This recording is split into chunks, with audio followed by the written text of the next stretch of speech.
I'm recording this because there are 3 damp-edged maps of the Smoky Mountains on my kitchen table now, and none of them agree with each other. They should. One is the public trail map they sell beside the postcards and bear spray. One is the waterproof district map I was issued at Cinder Knob Station. The third is a photocopy I was told to burn before I left the service. All 3 show the same ridges, the same creeks, the same campsites tucked into the folds of the park. But there is a thin, gray line on the newest one, not printed by mistake.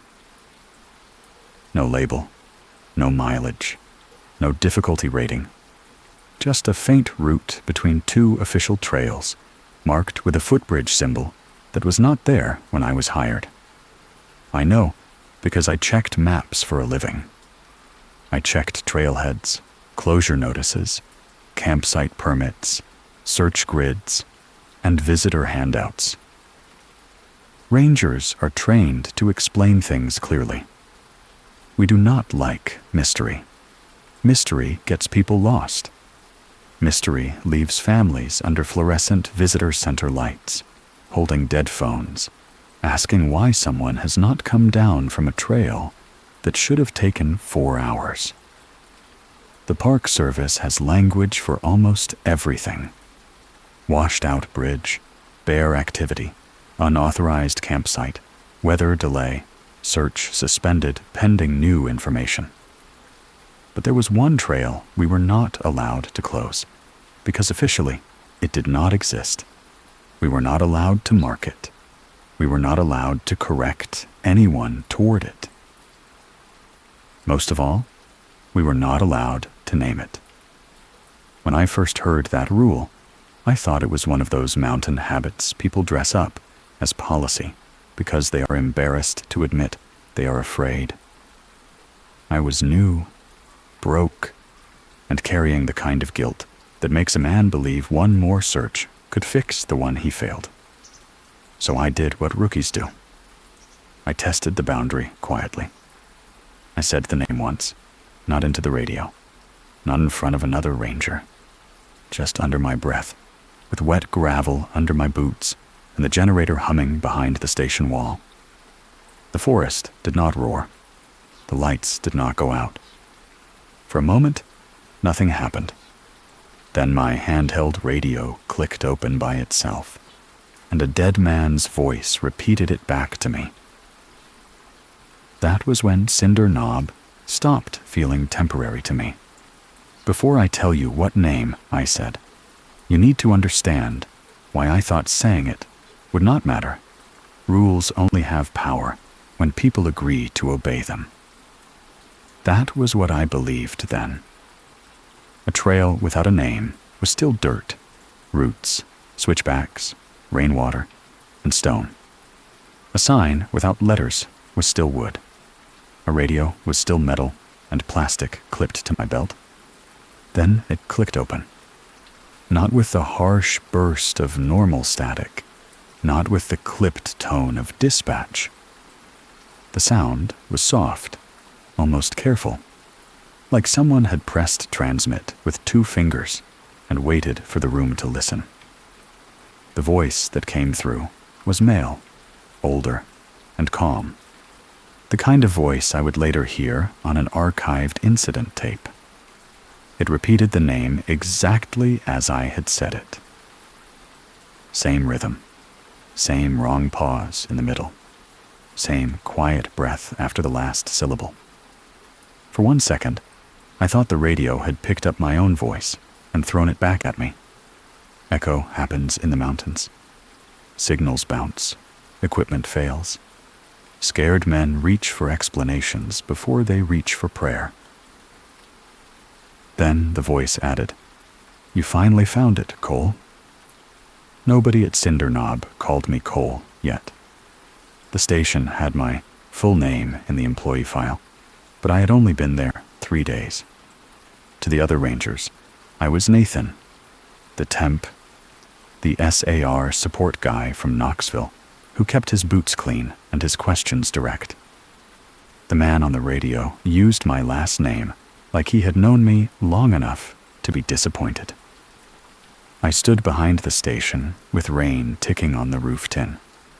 Holding that radio so tightly, the rubber edge pressed a mark into my palm. The generator kept humming. The gravel stayed wet and ordinary. Through the trees, the dark slope behind Cinder Knob looked like every other slope in the Smokies. That was the part that unsettled me most. Nothing changed, except the fact that I'd been answered. A minute later, Mara Voss opened the door and looked at me like she had heard the transmission before I did. She did not ask what happened. She asked what I had said. 3 days before that voice called me Cole, I thought Cinder Knob was a place to disappear quietly, wear a uniform, and punish myself with useful work. The strangest part about Cinder Knob was how ordinary it looked when I first arrived. That is what I keep coming back to. No iron gates, no crooked warnings nailed to trees, no ranger waiting by the road with a haunted stare. Just a low brown station with rain-dark siding, a gravel lot, 2 government trucks, a limp flag, and a bulletin board crowded with bare notices, campsite closures, and faded reminders about food storage. I had driven in from Knoxville before sunrise, with my uniforms folded in a duffel bag and a paper hiring packet sliding across the passenger seat. My coffee went cold before Pigeon Forge. My hands smelled like gas station soap. The road curled through green ridges and fog pockets. Past pull-offs where tourists photographed scenery I was trying hard not to disappear into. I remember thinking the place looked quiet enough to let a man vanish without dying. Back then, I needed that kind of quiet. I was 29, behind on rent, and tired of sleeping badly. My resume said I had volunteer search and rescue experience, wilderness first aid, backcountry navigation, radio procedure, and seasonal trail maintenance. It did not say I had once stood beside a trailhead while my younger brother's name was called into trees that never answered. That was not the kind of thing you put on an application. Cinder Knob needed temporary support for a wet summer season. Permit checks, campsite logs, routine patrols, lost hiker assistance, basic maintenance, and extra bodies when search grids went out. The email sounded boring. Useful work, clear tasks, places to be at certain times, radios that either worked or did not. A man can hide inside procedure if the procedure is steady enough. Inside the station, everything smelled like damp paper, coffee grounds, boot rubber, and old pine walls. A district map covered half the front room. Trail keys hung in a locked cabinet. A whiteboard listed weather, vehicle assignments, bear reports, and radio check times, with one erased space nobody had cleaned all the way. Mara Voss met me at the counter with a clipboard in one hand and no interest in small talk. Radio check every 2 hours, she said. Yes, ma'am. Don't miss one. I thought that was supervisor language. I thought she meant accountability, safety, paperwork. Then she looked past me, through the rain-streaked window, toward the slope behind the station.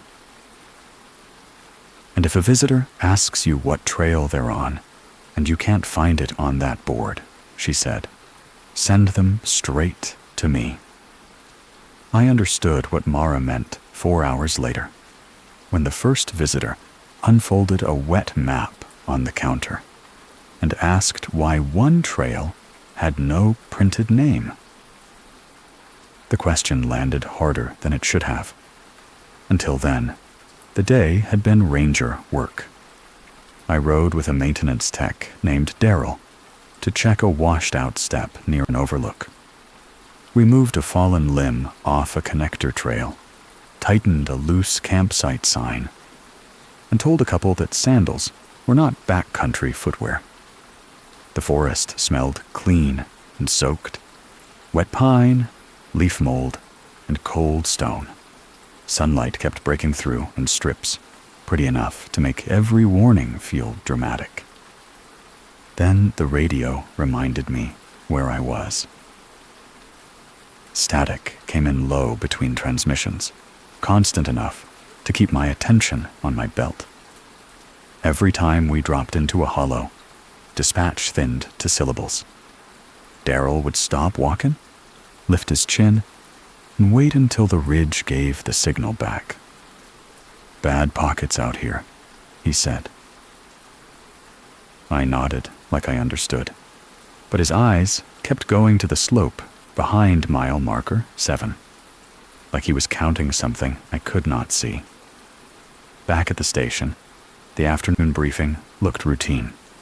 Weather, bare movement near a picnic area, 2 late checkouts from backcountry sites, 1 report of hikers cutting switchbacks, and a reminder to log radio checks on paper if the system lagged. Mara moved down the district trail list with a dry erase marker in her hand. She read each name. Then she skipped a blank space. Nobody looked at it. That was when I noticed the erased patch on the whiteboard matched the same gap in the laminated trail sheet beside the radio charger. Not a missing line, exactly. More like a place where a line had been rubbed away so many times the surface had stopped shining. I was staring when the visitor stepped inside. He was middle-aged, rain jacket zipped to his chin, wet hair plastered to his forehead. His boots were muddy. That part mattered later, though I did not know it then. He set his map on the counter and pointed with a shaking finger to the empty space between 2 trails. "My wife took this turn 20 minutes ago," he said. "What trail is that?" The room changed without moving. Daryl stopped writing. Mara lowered the marker. Even the coffee machine seemed to stop dripping. The radio hissed once, then went silent. Mara did not answer him. She looked at me and said, "Nathan, get the gray binder." The gray binder was not kept with the visitor forms. That should have told me enough. Mara pointed me toward the file shelf behind the radio desk, where normal things lived in normal order. Injury reports, campsite receipts, bear encounter forms, trail maintenance sheets, search grid templates, weather logs, and laminated emergency contacts with coffee stains on the corners. Everything had a label. Everything had a place. The gray binder sat behind them. Not beside them. Behind them. I had to move 2 stacks of outdated closure notices and a cracked plastic box of flagging tape just to reach it. The cover had no park emblem, no district seal, and no title printed on the spine. Only a strip of masking tape, yellowed at the edges, with 3 words written in black marker: "Duplicate grade procedures." The visitor watched me carry it back like I was bringing out medical results nobody wanted to read. His finger stayed planted on the wet map. "My wife said she'd only be 10 minutes, he said. "She just wanted a picture from that little bridge." Mara's face did not change, but Daryl looked down at his boots. That was the first time I noticed how carefully everyone avoided looking at the map for too long. For the first time since I arrived, nobody in that room seemed to be breathing normally. Mara opened the binder herself. Inside were plastic sleeves, old photocopies, handwritten updates, and forms that looked official until you actually read them. The language had the dry, careful tone of policy, but the instructions underneath did not belong beside radio codes and trail inspections. They were not rules exactly. They were ways to avoid admitting a place existed. Do not confirm unofficial route names. Do not point toward unlisted grades. Do not describe bridge conditions unless the reporting visitor entered from a verified trailhead. If a member of the public identifies an unmarked route between two official trails, remove the map from public view and begin duplicate grade contact procedure. I remember standing there in my clean uniform, smelling damp paper and cold coffee, trying to make those sentences fit into the world I understood. A missing wife should mean urgency. A map should mean direction. A binder should mean procedure. But this procedure seemed designed to avoid helping. Mara slid a blank incident form toward the visitor and asked for his wife's name, clothing, last known direction, and whether her boots were wet when she left the trail. The man blinked. Her boots? Mara waited. The radio charger beside me gave a soft click, though no radio was seated in it. On the map, the ink around the little Footbridge symbol had begun to blur, as if the paper underneath was warming from the inside. Mara closed the binder before the visitor could read the next page. That bothered me more than the warming map. A frightened husband was standing in front of us with rainwater dripping from his sleeves, and the senior ranger's first instinct was not to show him every instruction we had. It was to hide something from him. She took his map, folded it once, and slid it under her clipboard. "Darrell," she said, "take Mr. Keene to the front bench. Get his wife's description and keep him away from the trail board." Darrell nodded too quickly. The man started to protest, but Mara's voice stayed level. "We are going to handle this." It sounded reassuring. It did not sound honest. When Darrell led him away, Mr. Keene kept staring at the door like his wife might still walk in. Mara opened the binder again and turned it so only I could see. The next page was newer than the others, printed on clean white paper and sealed in plastic. Across the top, in small block letters, it read, "Cinder Knob Field Addendum, unlisted grade response." Below that were 7 numbered rules. Not suggestions, not safety reminders. Rules.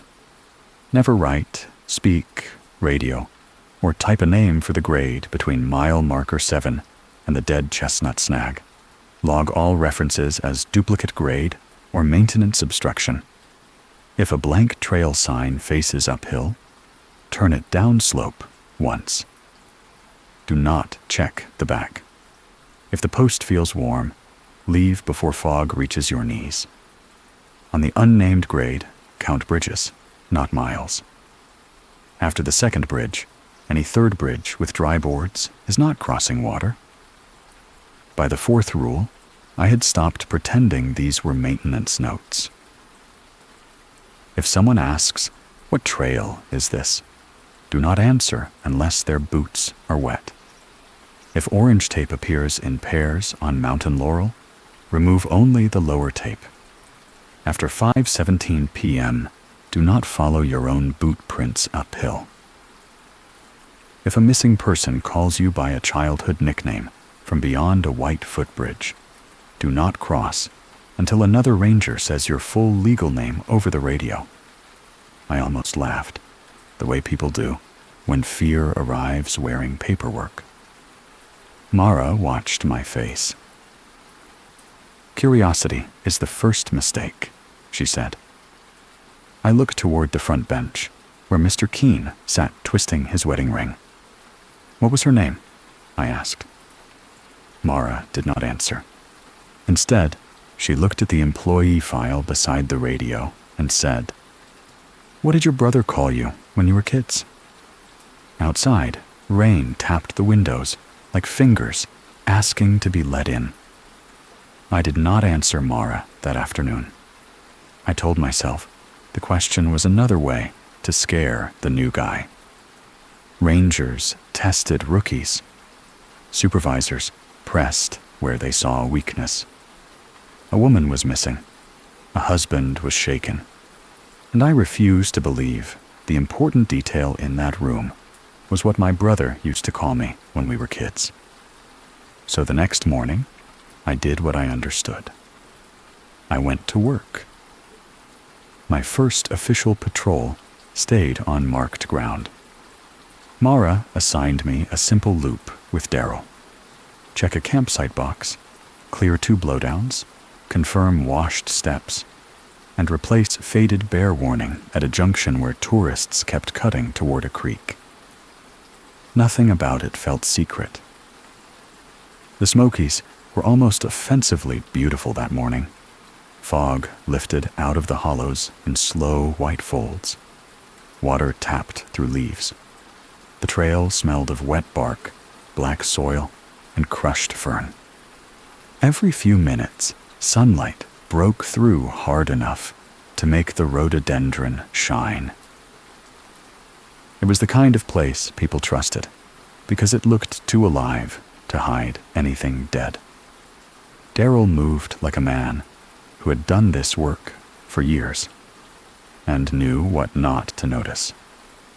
He checked drainage with his boot heel, photographed storm damage, logged coordinates, and corrected a leaning campsite post without wasting words. I followed, carrying the issued district map in my side pocket and pretending I was not thinking about the gray binder. Around noon, a couple asked us how far into the next overlook. Daryl answered before I could, gave them the official distance, then watched their boots as they walked away. I noticed. He noticed me noticing. "Habit," he said. We finished the loop without incident. No blank signs, no dry bridges, no voices from radios. By 2 o'clock, the strange rules began to feel embarrassing again, like a story that had worked only because rain, fear, and fluorescent light had helped it along. Then I unfolded my map at a junction to mark the repaired steps. The official trail lines were where they should have been. The creek was right. The contour marks were right. The campsite symbols matched. But between 2 printed trails, there was a faint gray line I had not seen that morning. It was thin, unlabeled, and angled uphill toward mile marker 7. At the end of it, a tiny footbridge symbol had appeared. Daryl saw the line before I could fold the map. He did not touch the paper. He leaned close enough to see it, then took 1 step back, like distance mattered. "Put that away," he said. I tried to keep my voice normal. "It was not there this morning." "I know." That answer bothered me more than if he had argued. The faint gray line angled from our junction toward the maintenance grade near mile marker 7, where the ridge narrowed and the rhododendron grew so thick the trail crews called it Green Tunnel. Daryl kept looking west, not at the map, but at the trees beyond it. "We verify signs," I said. "That is still the job. We verify official signs." He started walking before I could answer. Not uphill, not toward the gray line, but along the marked trail that looped down to the service road. Professional caution looked almost identical to fear when he wore it. By the time we reached mile marker 7, the afternoon had gone dim under cloud cover. Rain had softened to mist. The air smelled of soaked leaves and iron-rich mud. There, beside the gravel shoulder, stood a new wooden signpost. No words, just an arrow. It pointed uphill into a narrow opening between laurel branches. The wood looked fresh enough to bleed sap. No moss on the base, no weathering, no tool marks I could see. It had not been there during morning checks, but it stood planted official-looking, as if a crew had installed it while we were walking the loop. Darrell stopped exactly 3 yards away. "Rule 2, he said. I remembered the binder. If a blank trail sign faces uphill, turn it down slope once. Do not check the back. If the post feels warm, leave before fog reaches your knees. I wanted to ask who had written rules for wood. Instead, I put one hand on the post. It was warm, not sun-warm. The day had no sun. It felt like touching a mug after someone had poured coffee out. I turned the arrow downslope. For 1 second, the forest sounded normal again. Rain, insects, water somewhere below. Then the fog slid across the gravel against the wind, low and thin. Darrell grabbed my sleeve. "Service road, now." We walked fast, not running. At the first bend, I looked back. The blank arrow was already pointing uphill again.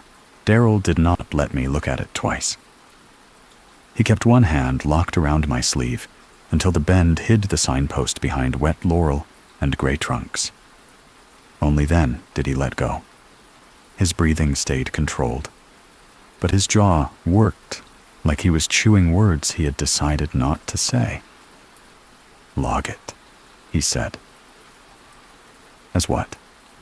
He looked at me like that was the wrong question. "Maintenance obstruction." I reached for my radio. Darrell caught my wrist before I pressed transmit. "Not sign," he said. "Not trail, not arrow. Obstruction."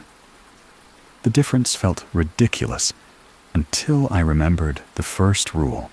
Never write, speak, radio, or type a name for the grade between mile marker 7 and the dead chestnut snag. Log all references as duplicate grade or maintenance obstruction. I pressed the side button.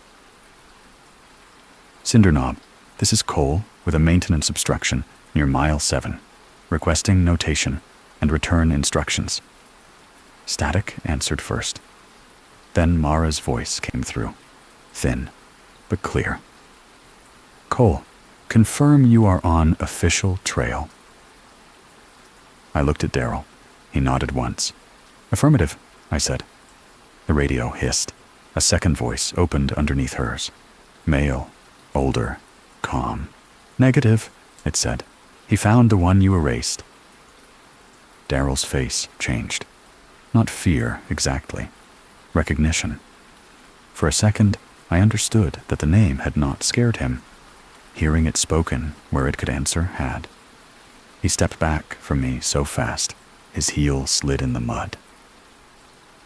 I had never heard that phrase before, but my mouth dried out, as if I had said the forbidden thing myself.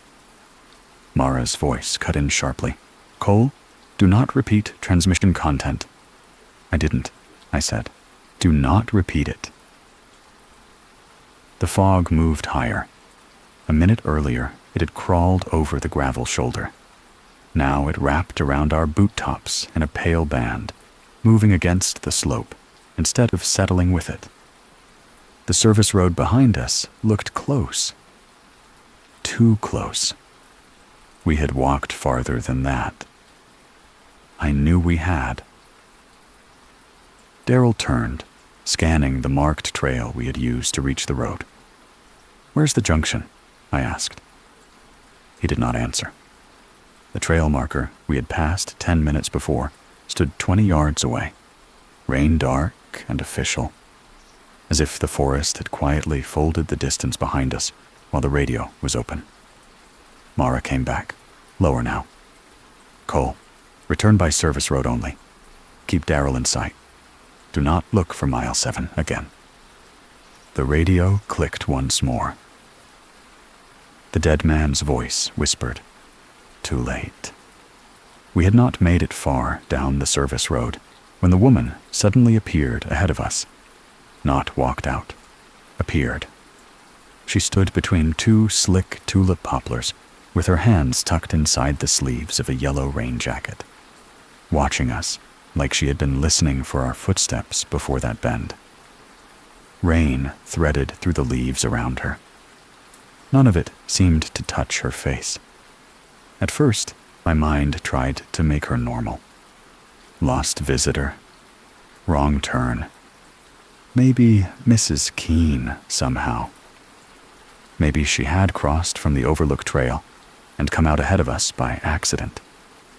Ranger work teaches you to build ordinary explanations quickly. Then I saw her boots. They were clean. Not cleaner than ours.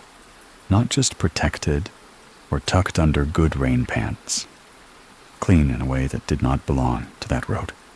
Tan leather, pale dust in the seams, dry laces, soles without a trace of mud, leaf rot, or wet gravel. Darrell noticed at the same time. His hand touched my elbow. The woman looked straight past him, straight at me. "Excuse me?" she said. "What trail is this?" The words were ordinary enough to be dangerous. I felt Rule 4 rise in my head with the awful clarity of something I had wanted to mock. If someone asks, "What trail is this?" do not answer unless their boots are wet. Everything in me resisted that rule. She looked scared. She looked human. I was wearing a uniform people trust in the woods. The natural thing was to answer, point, guide, reassure. That was the job. "We can walk you back to the road," I said. Her mouth tightened slightly. I asked what trail this is. Same sentence, same wait, same careful pause, like she was not asking for directions, but waiting for a password. Darrell whispered, "Do not give it one." That word landed wrong. One. Not her. I stepped sideways, keeping my eyes off the trees behind her. The woman smiled then, small and patient. "Nathan Cole," she said. "You were on the creek grid when they stopped calling." I had never worked a creek grid at Cinder Knob. I had never told her my name. The radio on my belt clicked once and held open without static.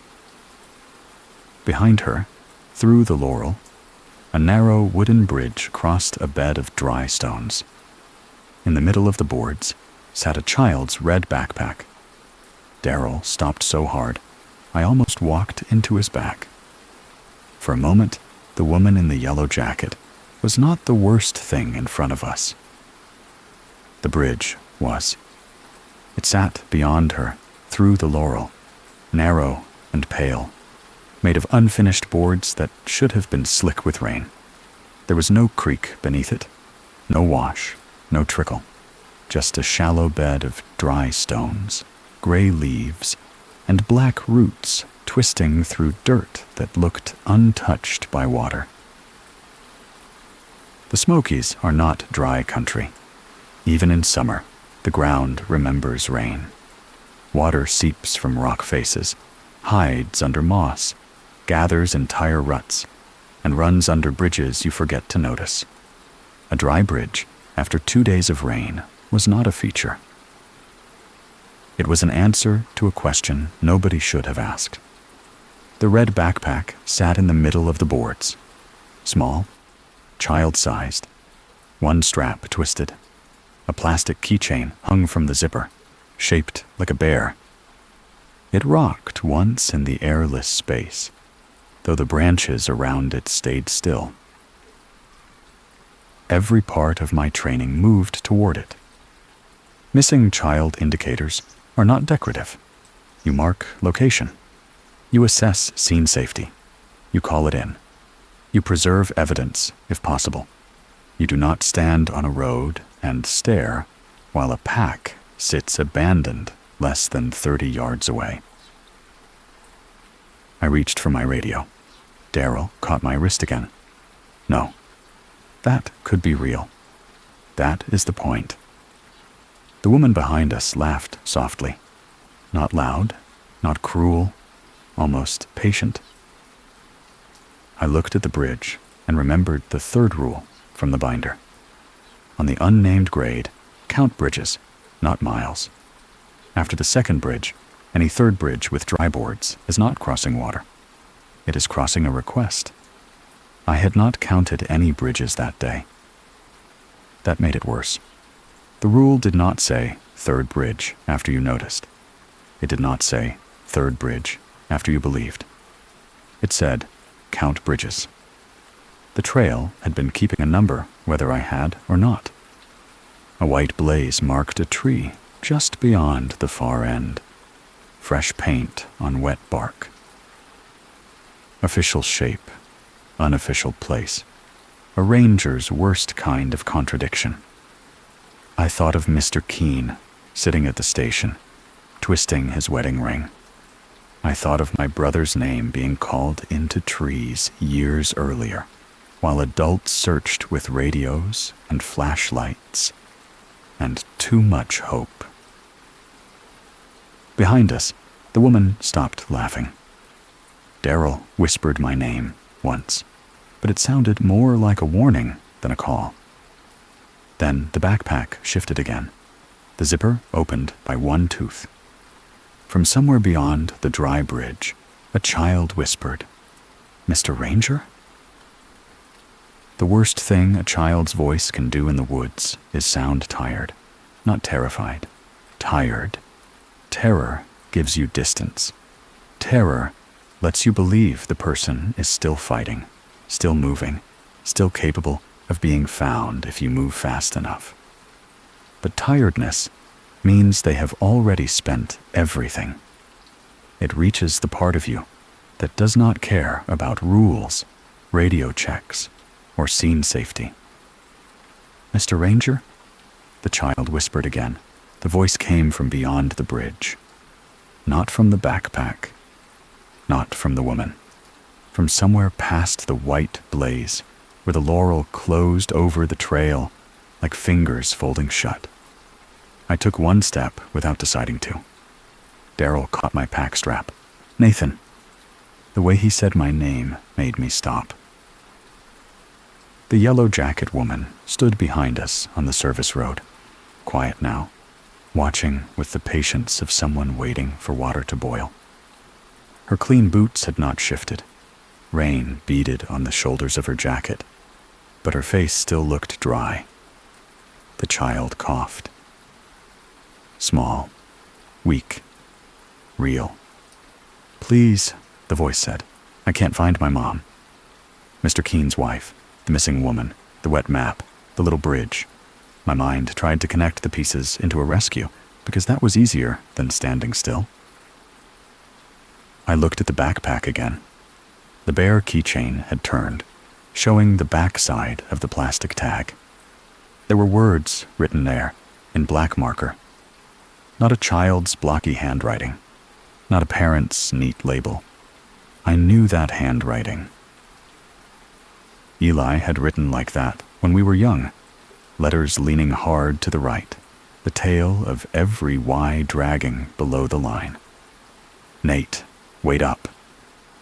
My throat tightened so fast I could not breathe through it. That was what my brother used to say on trails when we were kids. Not my name, not Nathan. Nate. I heard Mara's question in the station. "What did your brother call you?" The child beyond the bridge whispered again, softer. "Nate," Daryl said, "do not answer."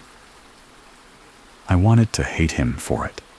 Every decent part of me wanted to cross that bridge, grab the backpack, call out, prove the voice was fake, or save whoever was using it. But another part of me understood the rule for the first time. A request did not have to be a lie to be dangerous. Daryl's grip tightened, but this time he did not pull me back again. The fog touched the first board of the bridge. Then the child began to cry. On my belt, the radio opened, and Mara's voice came through flat and close. "Cole," she said, "step away from your brother, slowly, right now." I stepped back because Mara said, "brother," not because I trusted her. Daryl moved with me, one hand on my pack strap, guiding me backward the way you guide someone away from a ledge. The bridge stayed ahead through the laurel. The red backpack stayed in the middle of the boards. The child kept crying. Then the sound changed. Not stopped.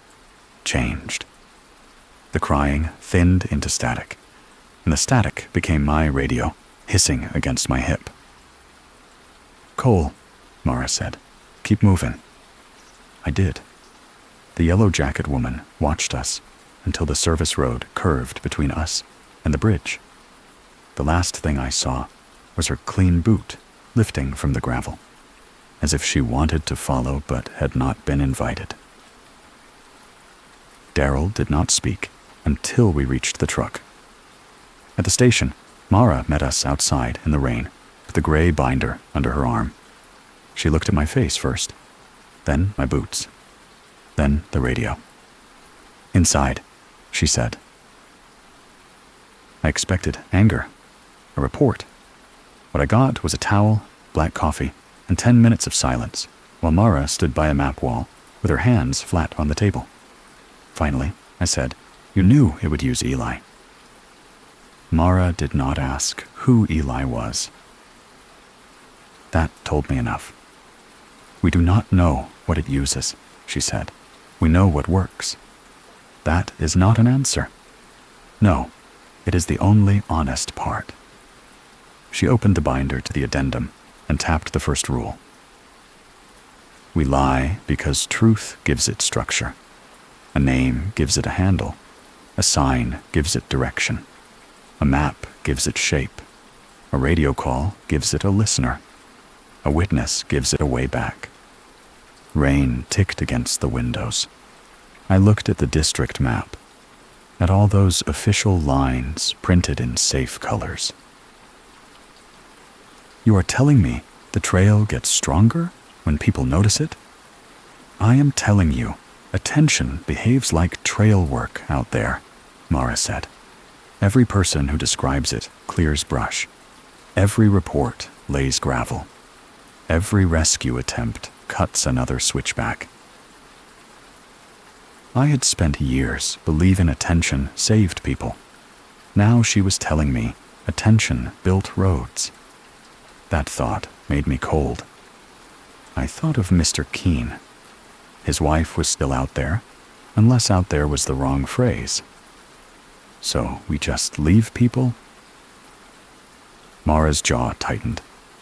"No," she said. "We stop the place from becoming easier to find." For the first time, the cover-up sounded less like cruelty. That made it worse. After that, I could not stop looking at the duty board. It hung beside the map wall in plain view, the safest-looking thing in the station. Names, assignments, vehicle numbers, radio channels, check-in times, normal order, normal handwriting. The kind of board that tells a crew where everyone is supposed to be. But once Mara explained what attention could do, I saw the damage in it. Some names had been erased so hard, the white surface was scratched gray. Others had been written again in different marker, slightly higher or lower than the original line, like someone had tried to put a person back where they belonged, and missed by half an inch. None of it had looked hidden until I understood what hiding was supposed to protect.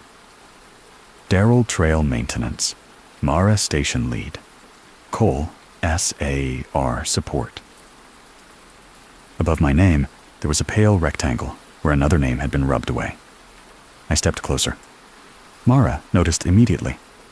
Mara said, "Do not make a habit of reading ghosts." I almost asked if she meant that as a metaphor. Then I saw one name written faintly under an old assignment column. Ellis, Rowe.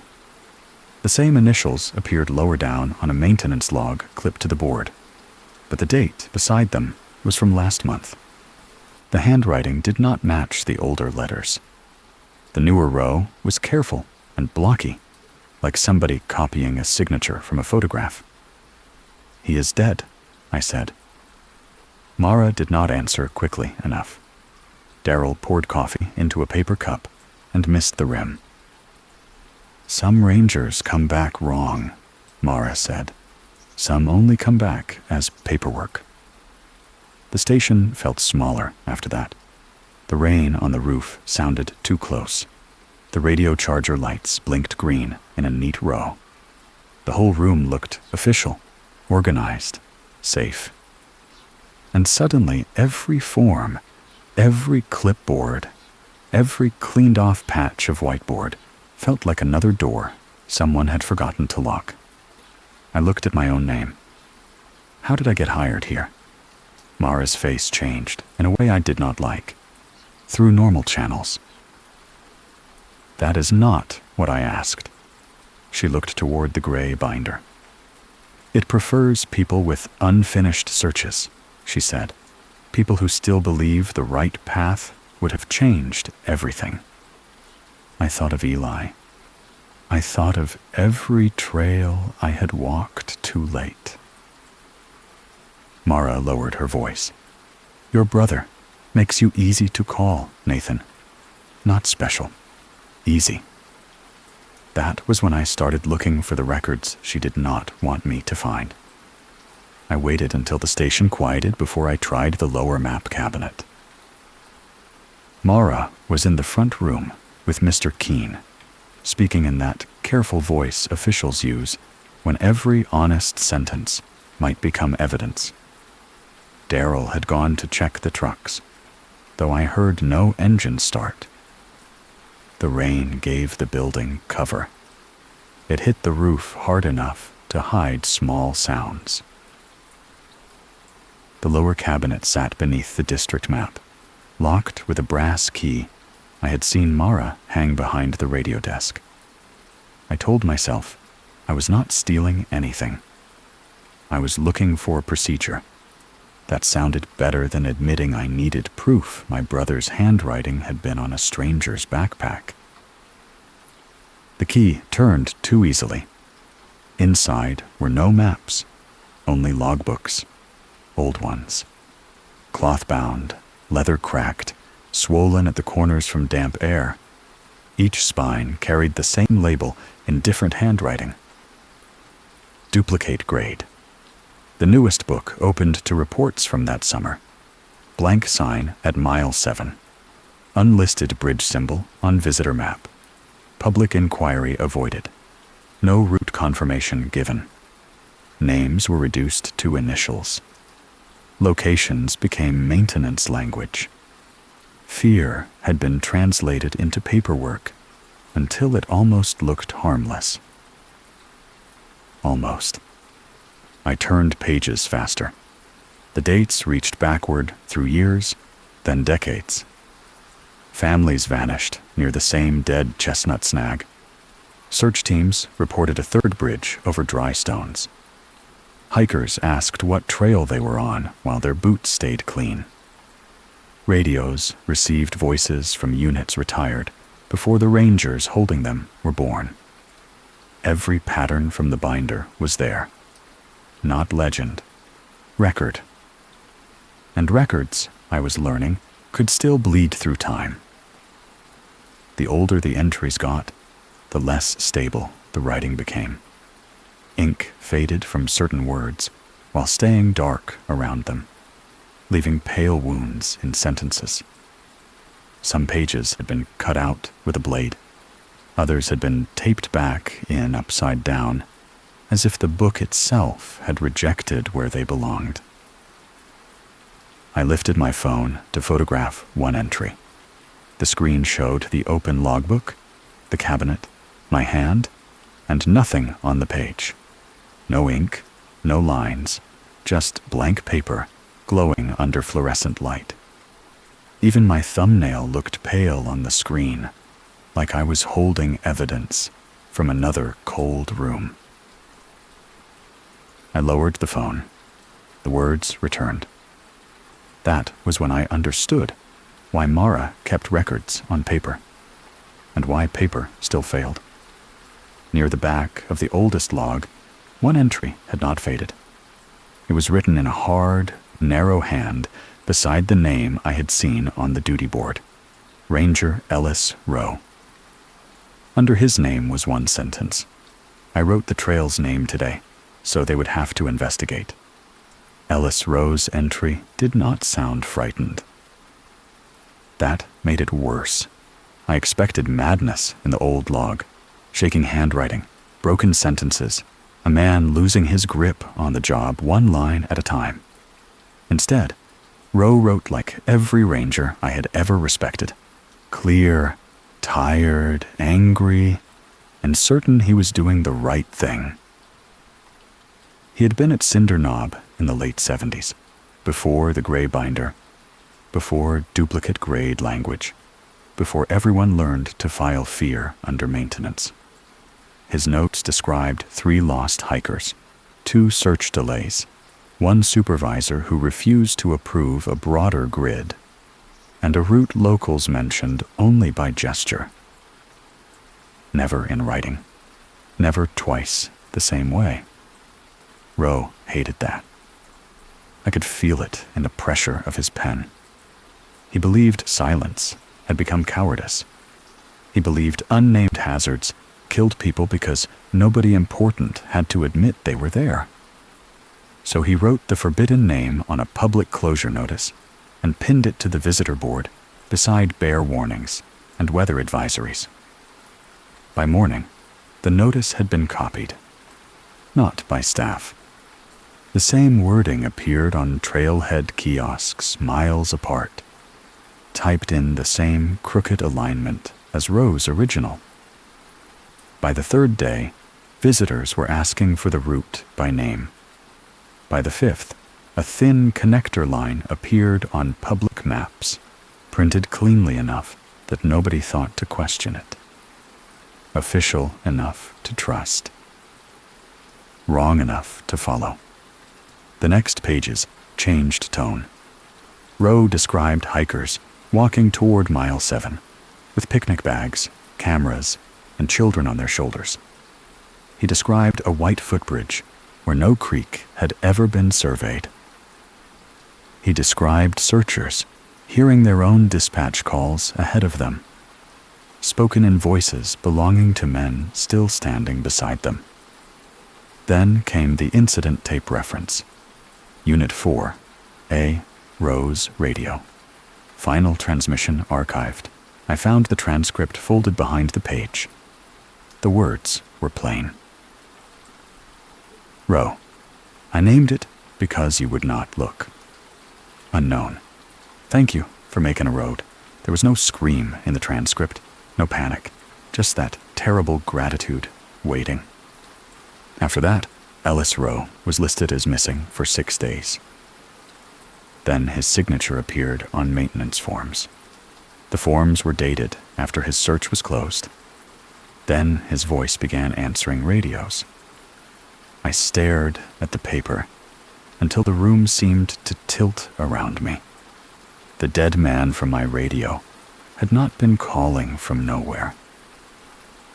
He had once been a ranger who tried to make the park tell the truth, and the trail had thanked him for it. A floorboard creaked behind me.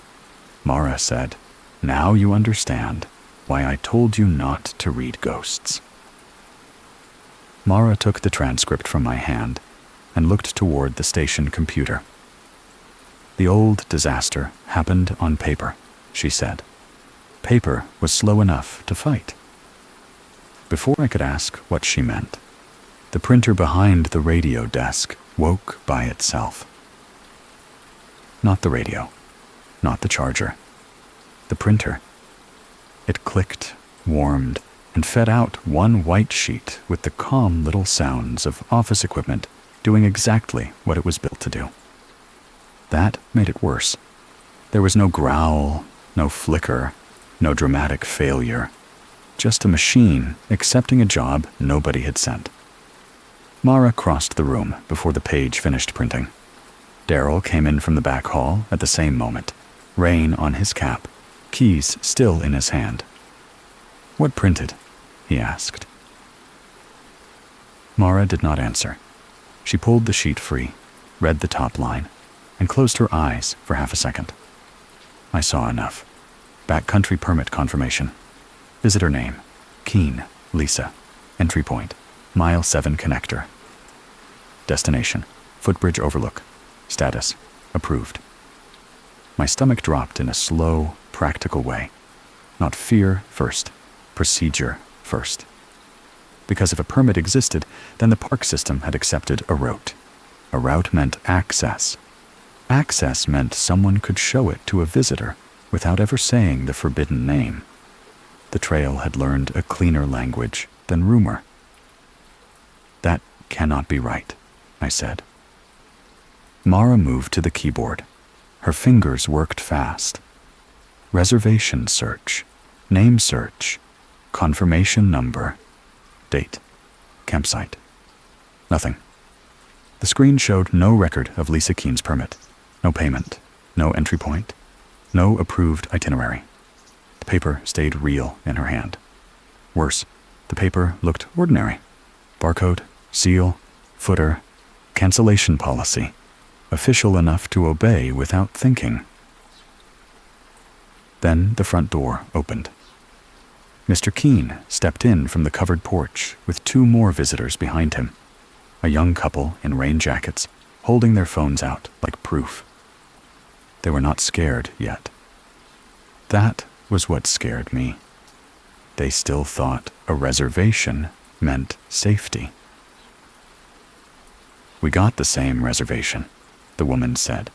"It says the Footbridge route starts here." Her phone screen showed a map I had not seen before. 2 official trails, a thin gray connector between them. No label, only a small bridge symbol. Darrell whispered something I could not hear. Mara reached for the gray binder. I looked back at the station computer. The blank search field filled itself with 3 words. Mile 7, connector. Then the cursor blinked at the end, waiting there for someone to confirm. Mara did not delete the words on the screen. She reached behind the printer, pulled the power cord from the wall, and said, "Nobody reads that aloud." Darrell was already moving. He took the paper permit, folded it once without looking at the entry line, and tucked it inside the gray binder. The couple kept asking questions. Mr. Keene kept looking from face to face, waiting for someone to say his wife was not in real danger. No one said that. 10 minutes later, Darrell and I were back in the truck, heading toward Mile 7, while rain hammered the windshield hard enough to turn the road silver. Mara stayed at the station to keep visitors away from the board and the computer. "Why us?" I asked. "Because it already has our attention," Darrell said. That was not comforting. We parked short of the service road and went on foot. The storm had deepened, bringing early evening with it. The light over the ridge had turned the color of old dishwater and ash before 5 o'clock. Water ran down the gravel in thin brown threads. Laurel branches sagged over the shoulder, glossy and black with rain. Then I saw the tape, orange flagging, 2 strips tied to the same laurel stem, one high, one low. They fluttered in opposite directions, though the wind came from only one side. Rule 5 returned with the sour taste of remembered instructions. If orange tape appears in pairs on mountain laurel, remove only the lower tape. Never remove both. Never leave both. Darrell held out his hand. Lower one only. What happens if we leave both? He looked uphill. Then both roots stay open. I reached for the lower strip. The plastic was wet and cold, normal enough to make me doubt the rule, until I saw black marker on the higher tape. Cole. Not printed. Written. My name. In my own blocky field note handwriting. I stared too long. The high tape snapped once in the wind and showed the other side. Cole SAR support returned. My fingers went numb around the lower tape. Darrell said, Nathan. A second pair of orange strips hung 10 yards farther uphill. Then another.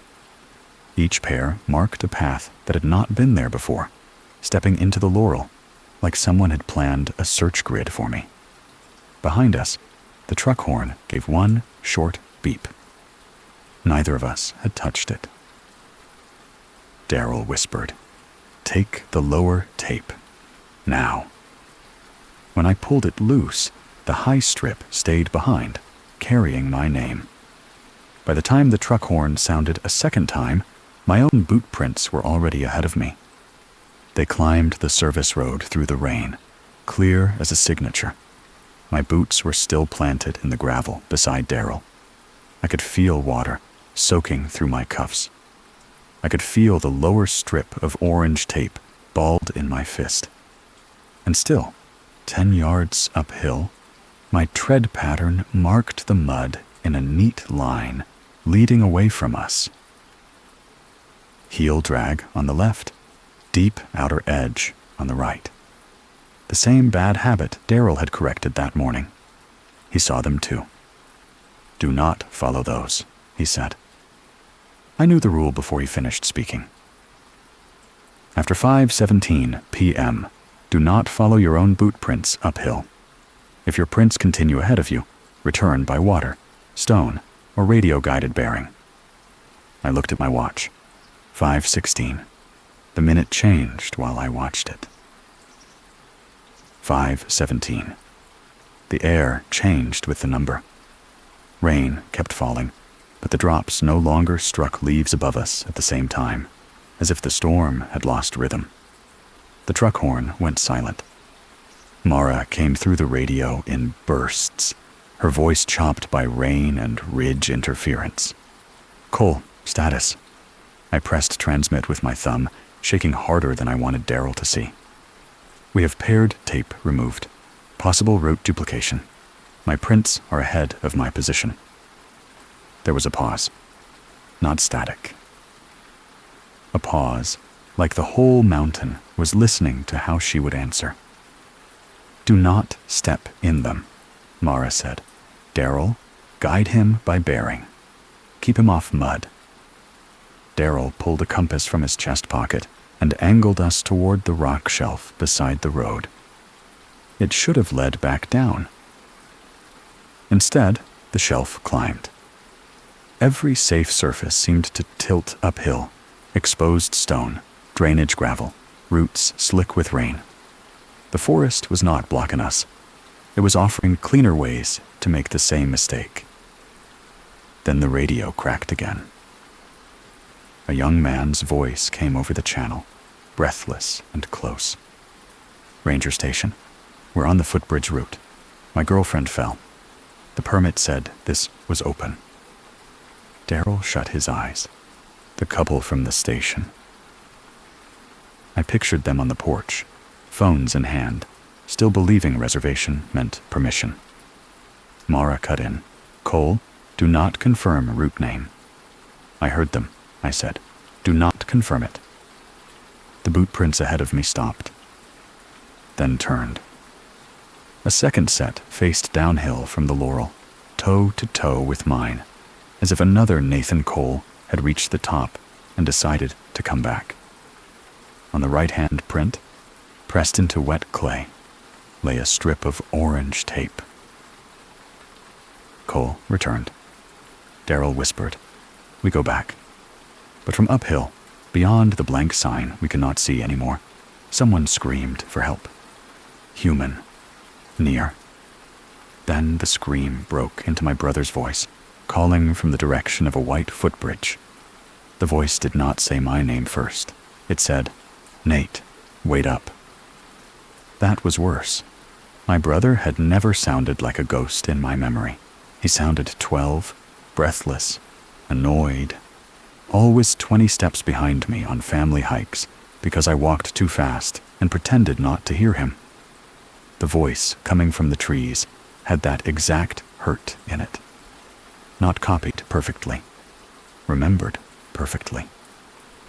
The white footbridge appeared through the laurel before Daryl or I reached it. That was the only way I can describe it. One moment, the slope ahead was brush, wet rock, and darkness. The next, there it was, pale board shining under rain, crossing a creek bed that held no water. Only stones. Only fog. The scream from the radio cut off. The young man's voice came back once, farther away now. "Hello? Ranger? She can't stand." Then static folded over him. Mara tried to break through. "Cole, listen to me. Full legal name protocol. Nathan." The radio popped. "Cole, badge temporary. Cinder." Another burst of static swallowed the middle. Daryl raised his compass, but the needle spun once and settled, pointing directly at the bridge. "That's not north," he whispered. Across the boards, a figure stood in the fog. Small shoulders, wet hair, blue jacket. The same jacket Eli had worn the day he vanished. I knew it could not be him. I knew years had passed. I knew the dead, the missing, and the copied were all different kinds of danger out there. Still, my hand moved toward the bridge rail. On the first board were footprints, wet ones crossing away. On the last board were footprints coming back. Dry. The returning prints were smaller than mine, but the stride between them was too long for a child, like something had worn his shape badly and learned walking from watching adults. "Nate," the figure called. "I found the trail." There it was. The offer. Not help me, not save me. I found it, the same promise I had been punishing myself with for years. If I had found the right trail faster, if I had looked longer, if I had ignored the adults who said, "Stop." Behind me, Daryl said, "Nathan Cole, Nathan Michael Cole, born July 3rd, Knoxville SAR volunteer file, Cinder Knob temporary support." He was trying to complete the protocol himself. The bridge creaked. My radio opened one last time. Mara's voice came through, broken but fierce. "Nathan Michael Cole, step back from the request." This time, I obeyed. I stepped backward. The figure across the bridge tilted its head. For 1 second, it looked less like Eli. The rain stopped touching the bridge. Not stopped falling. Stopped touching it. Drops hung above the boards like beads on invisible wire, trembling but never landing. The dry stones underneath began to darken one by one. Not from water, but from footprints appearing where no feet were walking there. Then it smiled, with my own mouth. The radio died. The radio died, but the bridge kept listening. I do not know how long I stood there, with my hand raised and rain striking my sleeve. Daryl had one arm across my chest, not holding me back, just reminding my body that backward was still an option. Across the whiteboards, the thing wearing Eli's shape did not move. It waited. That was when I understood the mistake I had been making since the gray binder. I had thought we were dealing with a hidden trail, a bad route. Some old logging grade the park refused to admit. existed. A place you could find, avoid, close, map, or burn out of the records if you were careful. But the trail was not a place. It was a route made from attention. Every time someone asked where it was, the question cut brush. Every time someone described it, the words laid tread. Every map gave it a skeleton. Every permit gave it permission. Every rescue call gave it urgency. Every grieving person gave it a voice people wanted to follow. That was why it knew Eli. Not because my brother was necessarily standing beyond that bridge. Because I had spent years building a road to him inside myself. The thing across the boards lifted one small hand. Behind it, the fog opened just enough for me to see shapes moving uphill. A yellow rain jacket. A woman reaching for someone unseen. 2 visitors holding phone screens that glowed without signal. And other figures standing in lines between trees, like people waiting to be counted. Some looked lost. Some looked patient. Some looked almost official. Daryl said my name, quieter this time. I stepped back another pace. The bridge groaned, not under weight, but under disappointment. The figure in the blue jacket lowered its hand. For 1 second, its face became blank, not empty, but unfinished, like a form waiting for a name. Then the fog closed over it. Only the bridge remained. Mara's voice returned in a burst. "Cole," she said, "if you can hear me, do not rescue the request." Mara's sentence sounded cruel until the bridge answered it. The boards gave one soft knock, not under a footstep, under weight that had not arrived yet. Across the dry stones, the fog pulled backward, and for a moment I saw the young couple from the station near the far end of the service road.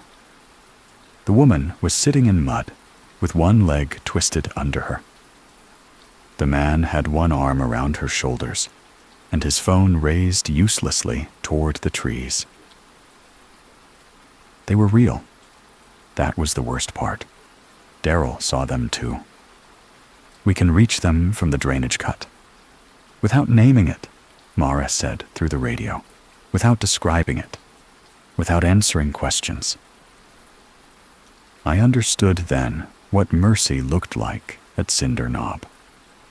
It looked like lying. It looked like walking toward living people while refusing to say where they were. It looked like telling a frightened man, "Follow my light," instead of, "You're on the wrong trail." Daryl led by compass until the needle stopped fighting him. I kept my eyes on stone, water, and his shoulder, never on the bridge. The couple kept asking where they had gone wrong. The man kept saying the permit had approved it.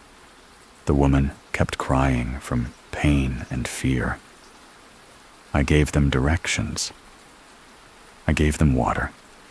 I did not give the place a name. Behind us, from somewhere we were not looking, Eli's voice called once more. "Nate, please." I almost turned. Daryl said nothing. He only stepped between me and the sound. That was kinder than comfort.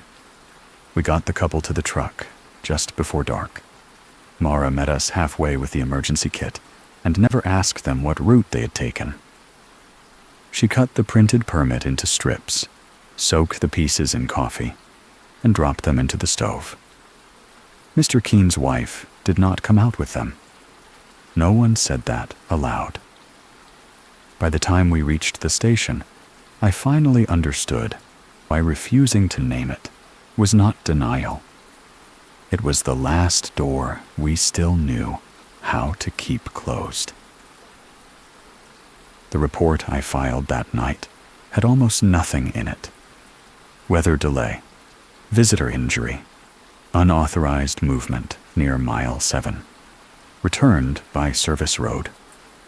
Those were the phrases Mara approved, one at a time, while I sat at the station desk with a pen in my hand and mud drying on my cuffs.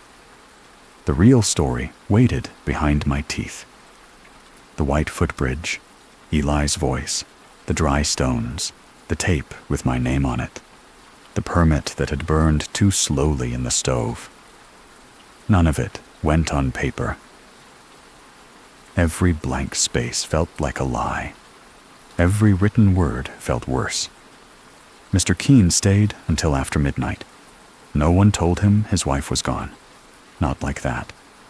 Mara said search conditions were unsafe, that additional review would begin at first light, that all reports would be routed through district command. She never said the one thing he wanted. She never said where. I thought that made her cruel. Then I saw the blank line on the form warm under my wrist. I lifted my hand. The paper cooled. That was when I signed only my name, closed the report folder, and understood I was done wearing that uniform. I resigned 2 days later. The official reason was stressed following field incident response. That was true enough to pass.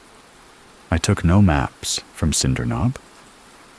No photographs, no copies.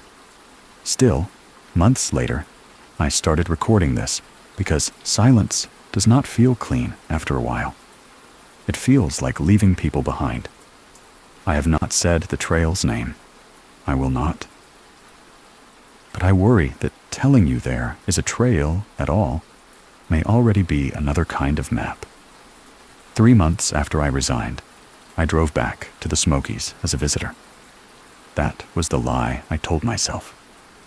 I parked at the main visitor center in clean shoes, with no radio on my belt and no patch on my sleeve. Families moved around me with gift bags, coffee cups, trail snacks, and that easy vacation confidence people have before weather, distance, and bad maps teach them humility. I only meant to check the wall display. The new public map was mounted beside the backcountry permit desk, sealed behind glass. The ridges looked right. The creeks looked right. Cinder Knob was marked as administrative access only. Mile 7 was just a number again. For almost a minute, I let myself breathe again. Then I saw it. A thin gray line between two official trails. No label, no mileage, just a small footbridge symbol printed where no bridge was supposed to be. I stepped closer before I could stop myself. The glass held my reflection over the map, and for 1 sick second, it looked like another ranger was standing behind me, wearing my old uniform badly. A boy beside me pointed at the line. "Mom, what trail is that?" His mother glanced up from a brochure. "Ask the ranger, honey." There was a seasonal employee behind the desk, young, bored, kind. He opened his mouth to answer. I crossed the room too quickly. "Don't," I said. The employee blinked.